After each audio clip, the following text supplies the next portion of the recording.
Hello, good people. Hello. Welcome back to another car conversation and another episode of Make America Think Again with Vaughn. If you're listening to me online, you can find me on Instagram at Vaughn. V as in victory, O as in orange, N as in Nancy, N as in Nancy.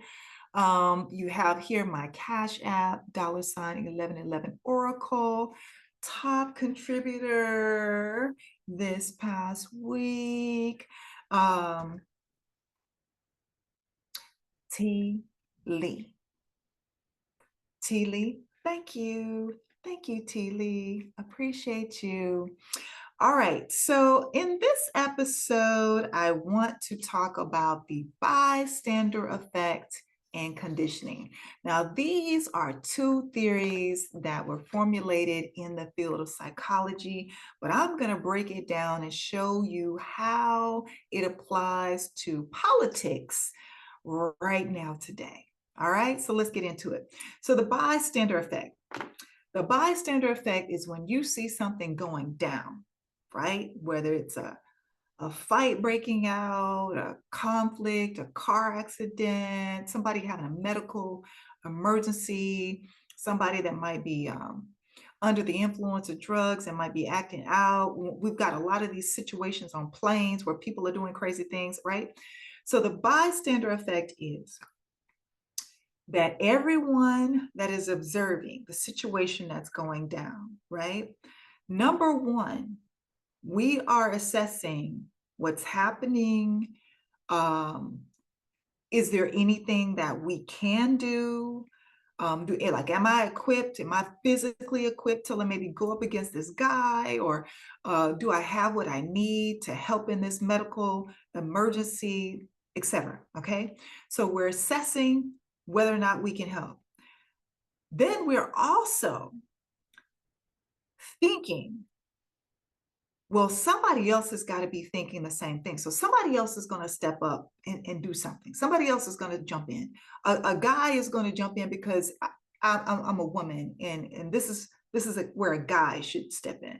Or I'm not a doctor. I know CPR, but I'm not a doctor. Maybe one of these other 20 or 15 people that are looking, maybe one of them is a doctor, right? And then we're also formulating a group, and there's safety in groups, right? The group has formed now. We're all observing and watching. And because this group is all about observing and watching, no one is stepping in.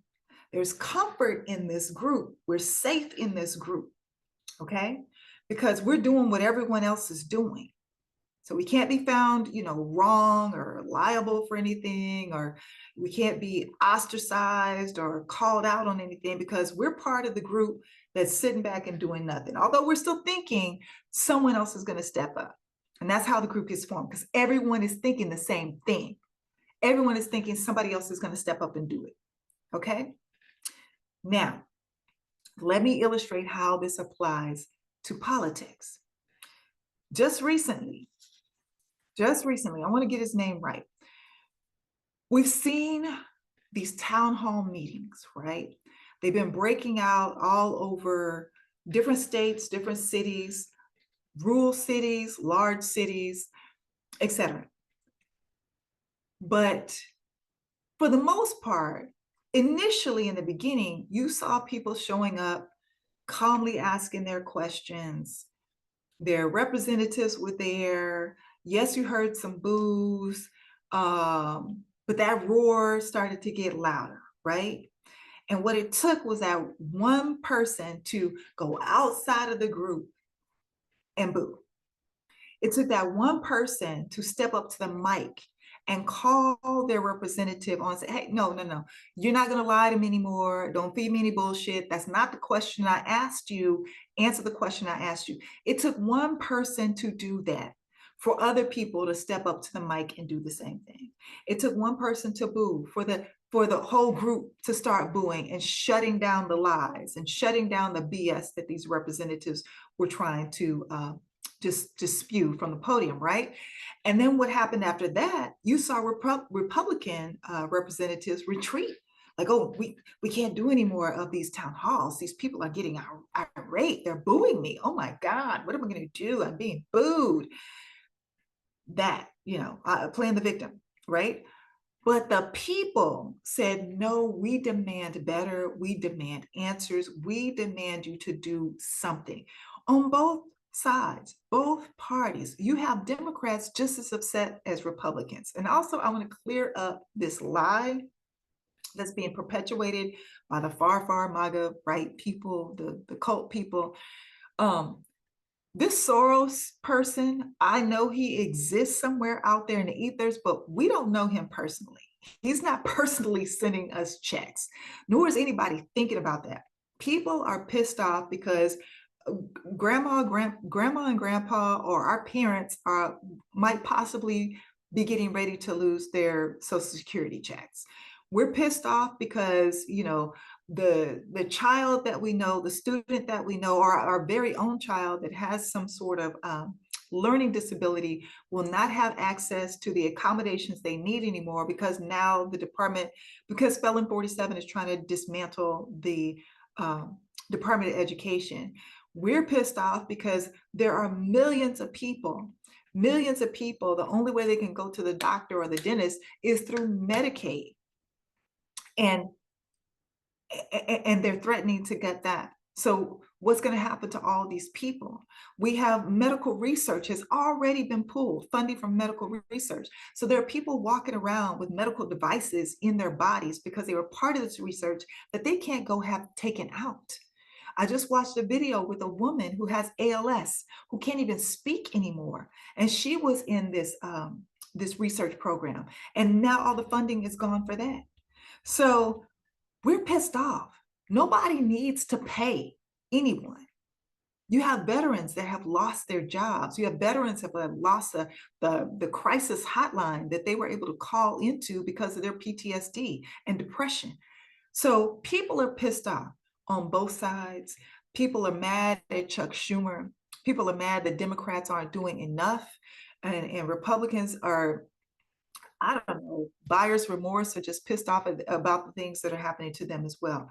So what you are seeing is the bystander effect being broken because of these few people that stepped up to the mic and stepped up and loudly said, stop lying to me. I want you to do more. Tell me why you aren't holding Felon 47 and Elon Musk accountable. Why is Elon Musk even here? I didn't vote for him. So that you're seeing the bystander effect. They're breaking through that whole group of not doing anything and formulating new groups that are about action. And this is what we needed to see, because this group that's about action is diverse. It's blending. It's Republicans, Democrats, Independents. It's everybody that's pissed off. It doesn't matter. Your political ideology does not matter. What matters is we're pissed off about the things that we are seeing, about the changes that are happening, about things that we never voted for, we never even contemplated happening. Well, those of us that were telling you about Project 2025, we did, but y'all didn't listen. But I digress. Let's move on. Let's move forward. Okay, so that's the bystander effect. Luckily, we're seeing that breakdown.